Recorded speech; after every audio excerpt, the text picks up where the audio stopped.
नमस्कार स्टूडेंट, स्वागत है आप सभी का मेरे यूट्यूब चैनल मिक्की मिन में। तो स्टूडेंट, इस वीडियो में मैं आप सभी को BLIE 228 का जो ब्लॉक 2 है इसको मैं कवर कराऊंगा, जो कि इंफॉर्मेशन प्रोडक्ट एंड सर्विसेज है।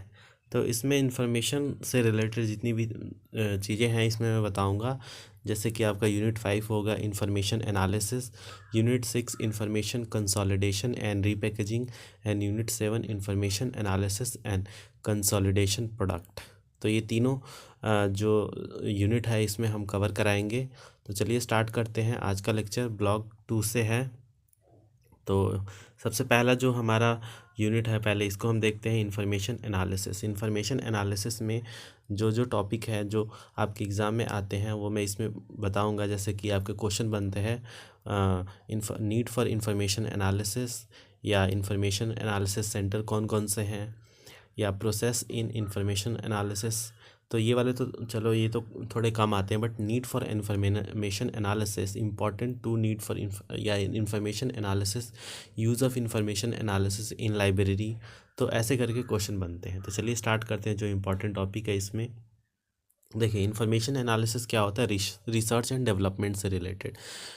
सिंपल टर्म में मैं बोलूँ तो इंफॉर्मेशन एनालिसिस से क्या हमें फ़ायदा होता है वो हमसे हमसे क्वेश्चन में पूछेगा कि बेनिफिट ऑफ इंफॉर्मेशन एनालिसिस। तो इंफॉर्मेशन एनालिसिस करने से आपका क्या होगा कि आप चीज़ों को एनालाइज कर पाएंगे इन ग्रेट डेप्थ, और प्रोसेस बता पाएंगे जो इन्वॉल्व होता है इंफॉर्मेशन एनालिसिस में।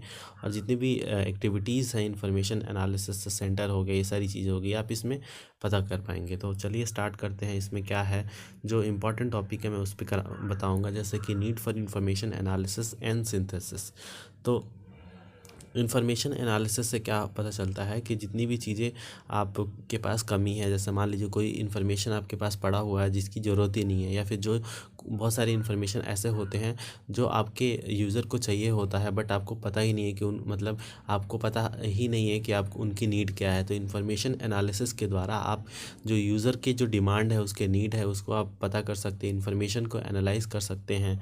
तो ये सारी चीज़ें आप इसमें देखने को मिलेगा। बहुत सारे जो इन्फॉर्मेशन एनालिसिस के फ़ायदे हैं हम उसके आगे पढ़ेंगे। जैसे इन्फॉर्मेशन एनालिसिस सेंटर की बात करें तो यहाँ पे देखें, जो united state information analysis centre है was related to overcome 3 major problem in scientific and technical information transforming namely. तो वहाँ की बात करें तो 3 इन्फॉर्मेशन एनालिसिस सेंटर क्रिएट किया ताकि ओवरकम कर पाएँ 3 मेजर प्रॉब्लम, जैसे scientific and technological information transformation से रिलेटेड। तो नेमली कौन कौन से हैं? Variety of way in which information was originated. तो कौन कौन से वेराइटी ऑफ वेज है जिससे हम इंफॉर्मेशन ओरिजिनेट कर पाएंगे। जैसे जनरल हो गया, सेकेंडरी जनरल हो गया, लेटर हो गया, ट्रिप रिपोर्ट हो गया, टेक्निकल रिपोर्ट हो गया, पर्सन टू पर्सन कॉन्फ्रेंस, ये सारी चीज़ें हैं इसमें आती है। फिर साइंटिफिक एंड इंजीनियर से रिलेटेड जितनी भी इंफॉर्मेशन है, जैसे कि उनको क्या चाहिए, उनको एक कंडेंस फॉर्म में इंफॉर्मेशन चाहिए। तो आप पूरा उनको मतलब बुके नहीं थमा सकते, क्योंकि आप थमा के लिए तो मतलब उनको, हालांकि वो पढ़ सकते हैं, बट क्या है कि उनके पास इतना लिमिटेड टाइम होता है, रिसर्च एंड फाइंडिंग में बहुत टाइम लगता है ऑलरेडी। तो इसीलिए उनको एक कंसाइज फॉर्म में इंफॉर्मेशन दिया जाता है जो उनको ज़रूरत होती है। फिर management critical need to know what the state of the art is at any given time for particular subject area. मतलब फॉर द टाइम बीइंग किसी को क्रिटिकल इन्फॉर्मेशन कौन कौन सी चाहिए होती है, उससे रिलेटेड फिर इन्फॉर्मेशन को एनालाइज करना। तो ये सारी चीज़ें इसमें देखने को मिलेगी। अब information difference between library information centre and information analysis centre. अब लाइब्रेरी क्या होती है? कलेक्शन ऑफ बुक होता है जिसमें सिमिलर मटेरियल ऑर्गेनाइज होता है एंड एडमिनिस्ट्रेशन किया जाता है अकॉर्डिंग टू, जैसे कि आपको कोई भी रेफरेंस मटेरियल चाहिए, रीडिंग मटेरियल चाहिए, तो वो सारी चीज़ें आपको वहाँ पे मिलती है। फिर इंफॉर्मेशन सेंटर जो होता है एक ऑर्गेनाइजेशन होता है जो कि selective requirement storage and retrieval करता है स्पेसिफिक इन्फॉर्मेशन को। यहाँ पे आपको स्पेसिफिक इन्फॉर्मेशन आ जाता है। फिर इंफॉर्मेशन एनालिसिस सेंटर में क्या होता है? यहाँ पे होता है एक ऑर्गेनाइजेशन है जो डायरेक्टेड है toward collection of technical information. यहाँ पे आपको टेक्निकल इन्फॉर्मेशन मिलेगा and data in a specific area and it's evaluation and finding. तो ये सारी चीज़ इसमें डिफरेंस हो गई। अब ये आपको तो समझ में आ गया होगा। अब यहाँ पे देखिए, information analysis centre can be identify by the following attribute. अब जो इंफॉर्मेशन एनालिसिस सेंटर है उसको आप कैसे आइडेंटिफाइंग करेंगे वो इसमें बताया है। जैसे कि they can be originated toward a body of information in a clearly define and specialise subject और मिशन। वो एक मतलब वो ओरिएंटेड मतलब वो किसके तरफ इंक्लाइन होगा, जैसे कि इंफॉर्मेशन एनालिसिस इंफॉर्मेशन की तरह किसी जो कि जैसे स्पेशलिस्ट है किसी इंफॉर्मेशन में उसके तरह, या देयर प्राइमरी पर्पस क्या होगा, सेलेक्ट करना, इवेल्युएट करना, एनालाइज करना, सिंथेसाइज करना इंफॉर्मेशन को। फिर they serve as a define clientele where specific information need streaming. तो स्पेसिफिक इंफॉर्मेशन पे यहाँ पे ज़्यादा मतलब फोकस किया गया है। They are more often staffed by subject specialist, specialist की तरह ज़्यादा इनका मतलब आगे है information analysis and synthesis definition. तो इंफॉर्मेशन एनालिसिस हम इतने देर से डिस्कस कर रहे थे डेफिनेशन के साथ, तो ये तो आपको समझ में आएगा। अब सिंथेसिस होता क्या है, अब इसको समझते हैं। यहाँ पे synthesis is the process of condensed and distillation of analysed information from one और मोर सोर्स। इसका मतलब हुआ सिंथेसिस का मतलब कि जैसे कि आप अगर मैं डॉक्यूमेंट की बात करें तो जो फर्स्ट हैंड डॉक्यूमेंट होते हैं उसमें पूरा डिटेल्ड होता है।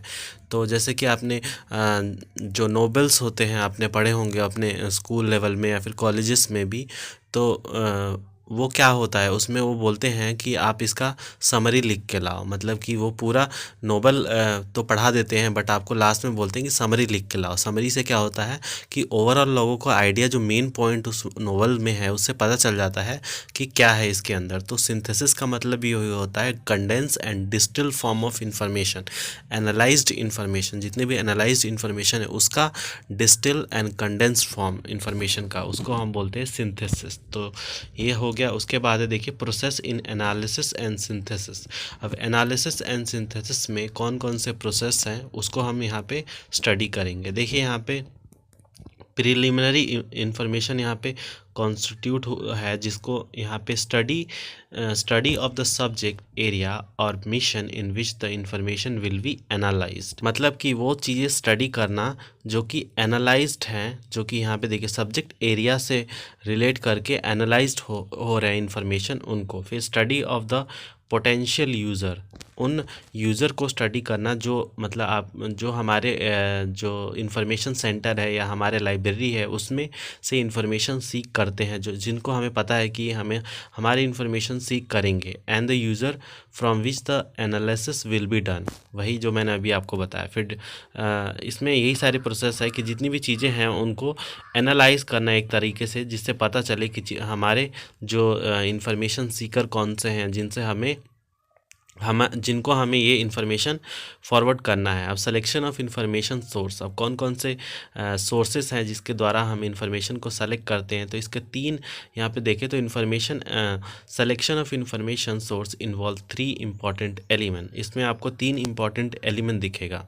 फर्स्ट है आपका सिलेक्शन पॉलिसी, फिर सिलेक्शन एड्स, फिर सिलेक्शन प्रोसेस। अब सिलेक्शन पॉलिसी में क्या है, कुछ पॉलिसी अडॉप्ट किया जाता है जिसके द्वारा इंफॉर्मेशन एनालिसिस को हम सेलेक्ट करते हैं। उसके अलावा selection aids are the tools, जो भी टूल्स है जो कि हम एम्प्लॉय करते हैं सिलेक्शन और इवेल्युएशन क्राइटेरिया में। फिर सिलेक्शन प्रोसेस में कौन कौन सी चीज़ें involve, people, method and procedure, जो कि इसके अंदर आपको मिलते हैं। उसके अलावा ये इसके अंदर हो गया। फिर step in analysis and synthesis, ये आने का चांसेस है। स्टेप्स कौन कौन से हैं, जैसे इसके अंदर जैसे first step happen to be the familiarisation with the total content of a given document. जितने भी हमारे पास डॉक्यूमेंट दिए हुए हैं उससे हमें फेमिलियर करना चीज़ों को।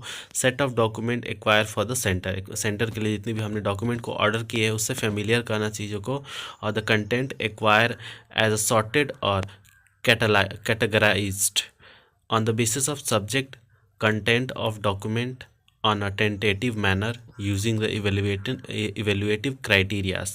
जितनी भी चीज़ें हैं उनको एक मतलब उनको सॉर्टेड करना, सॉर्टेड या फिर कैटेगराइज करना या कैटलॉगिंग करना, जिसके द्वारा जो भी जो हमारे डॉक्यूमेंट्स हैं उनको एक मतलब क्राइटेरिया, एक मतलब एक उनको एक पोजीशन और एक मतलब क्लासिफाइड मैनर में हम उसको देख सकें, अरेंज कर सकें और पढ़ सकें। थर्ड स्टेप की बात करें, selection and extraction of the most patent और salient feature of filtering out of not needed information. इसमें से जितनी भी सेलिएंट इसकी फीचर की बात करें तो जितनी भी नॉट नीडेड इन्फॉर्मेशन है उनको एक्सट्रैक्ट करना चीज़ों में से। तो ये होता है हमारा third, verification of the content और data in individual extract is the main objective of this step. तो वेरिफिकेशन करना कंटेंट ऑफ द डेटा में से ये मेन ऑब्जेक्टिव है इसके अंदर। और इसके अलावा इसमें और भी चीज़ें आ जाती है। Synthesis consist of the following step. इसमें सिंथेसिस के भी कुछ स्टेप दिए हुए हैं, एक बार आप लोग इसको गो थ्रू कर लेना आप लोग। फिर यहाँ पे है analyse and synthesis is 4 step procedure comprising. इस 4 स्टेप प्रोसीजर आपको देखने को मिलेगा। पहला है इवेल्युएशन ऑफ इंफॉर्मेशन सोर्स, जितने भी इंफॉर्मेशन सोर्स है उसको इवेल्युएट करना। सेकंड है वेरीफाई करना इंडिविजुअल एक्सट्रैक्ट डेटा को या डॉक्यूमेंट को।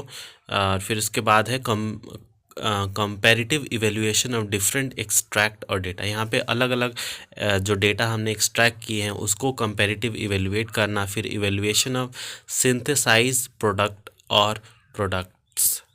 तो जितने भी हमारे सिंथेसाइज प्रोडक्ट और प्रोडक्ट्स हैं उनका भी इवेल्युएशन करना इसी के अंदर आता है। तो पूरा आपको इस वाले से समझ में आ जाएगा जैसे कैसे मतलब हम इवेल्युएशन करते हैं, कैसे हम सिलेक्शन करते हैं, मतलब जितने भी हमारे पास डॉक्यूमेंट है, फिर डॉक्यूमेंट को कैसे एनालाइज, सिंथेसाइज, इवेल्युएशन, फिर रीपैकेजिंग, पैकेजिंग, ये सारी चीज़ें आती हैं। फिर यूज़र स्टडी के लिए भेजा जाता है। जितनी भी चीज़ें हैं आपको इस वाले चार्ट से समझ में आ रही होंगी। तो आगे बढ़ते हैं। ये 2-3 चार्ट दिए हुए हैं, एक बार आप लोग इसको समझ लेना। यूज़र एंड यूज़र्स, इसको ये भी आता नहीं है। इंफॉर्मेशन रिच एनवायरनमेंट, ये तो इसके बाद है example of information analysis centre. अब कुछ एग्जांपल दिए हुए हैं जो कि नेशनल एग्जांपल है, मतलब नेशनल इंफॉर्मेशन एनालिसिस सेंटर है। जैसे कि carbon dioxide information analysis centre, carbon dioxide information analysis centre है। तो आपको कुछ नेशनल और कुछ इंटरनेशनल, फिर ग्लोबल, ये सारी चीज़ों को याद रखना है। अब जैसे है DOD इंफॉर्मेशन एनालिसिस सेंटर, जैसे United state department of defence. DOD मतलब डिपार्टमेंट ऑफ डिफेंस है इसका मतलब। और इसके अंदर ये बहुत सारी चीज़ें आती हैं जैसे कि advance material manufacturing and testing information analysis centre, ये बहुत सारे हैं इसके अंदर आते हैं। एक बार आप लोग इसको पढ़ लेना, कुछ खास इसमें समझाने लायक तो है नहीं। अब नेशनल की बात करें तो इसके अंदर और यहाँ पे आ जाती है जैसे कि टेरी, जैसे कि the energy and resource institute, the energy and resource institute है। इसके अलावा है आपको यहाँ पे centre for monitoring Indian economy, फिर Indian institute for defence study and analysis, ये सारी इसके अंदर आ जाती हैं। तो इसी के साथ हमारा ये जो लेक्चर है तो ये समाप्त होता है और हम आपको मिलेंगे नेक्स्ट वीडियो में नेक्स्ट यूनिट के साथ, जो कि है हमारा 6 unit information consolidation and repackaging. तो मिलते हैं नेक्स्ट वीडियो में, तब तक के लिए धन्यवाद।